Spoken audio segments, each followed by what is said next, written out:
C'est Icar. Icar, c'est un Véra qui vient juste d'être évalué lors du concours des mâles. On est sur le ring porcin. Ici, ce sont les porcs blancs de l'Ouest, une race celtique pour illustrer la Bretagne. Venez, je vais vous montrer quelques truies qui sont en train justement de concourir en ce moment. Voyez-vous, il y en a une première qui est ici. Alors là, ce sont des truies multipares qui ont déjà eu des portées. Alors, on les fait marcher, on évalue leurs aplombs, on évalue la ligne du dos également. On va compter aussi le nombre de tétines de cette truie, car en fonction du nombre, elle pourra s'occuper d'un plus grand nombre aussi de porcelets. Et alors, regardez une caractéristique de cette race. Ici sur le dos, ils ont ce que l'on appelle une rosace, comme un épi, vous voyez bien, à partir duquel vont partir les soies. Alors, autre caractéristique, regardez la tête de ce cochon. Alors forcément, ça bouge pas mal.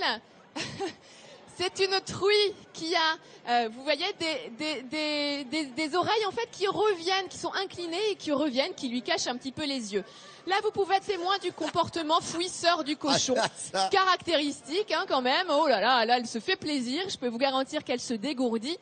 Alors, ce porc blanc de l'Ouest, eh bien ensuite, après avoir vu les aplombs, alors elle se repose. Oh là là, mais quelle meilleure manifestation du bien-être animal ici sur le salon de l'agriculture. Ce cochon, son porc blanc de l'Ouest, il faut savoir qu'à l'origine, c'est lui qui a donné le jambon de Paris, les rillettes du Mans, les rillettes de Tours également. Donc c'est vraiment un cochon qui a une histoire derrière lui qui est importante. Alors, une fois qu'on a évalué ces aplombs, regardez, on a la truie qui va aussi partir à la pesée. Donc on pèse l'animal pour savoir combien il pèse. Il faut savoir que ces truies-là, là, elle est loin de 200 kilos, hein, donc c'est quand même des belles bêtes. Et ce sont des animaux. Venez avec moi, Michel. Michel, vous êtes éleveur de porcs blancs de l'Ouest. Ce sont des animaux rustiques, hein, les porcs blancs de l'Ouest. Oui, c'est des animaux qu'on élève en plein air. C'est des porcs marcheurs, hein, qui vont glaner. En fait, c'est des porcs à croissance lente et qui ont besoin de l'espace pour se sentir bien. Et alors, qui dit croissance lente dit aussi une graisse assez particulière. C'est la seule race pour laquelle, dans le gras, il y a des acides gras polyinsaturés.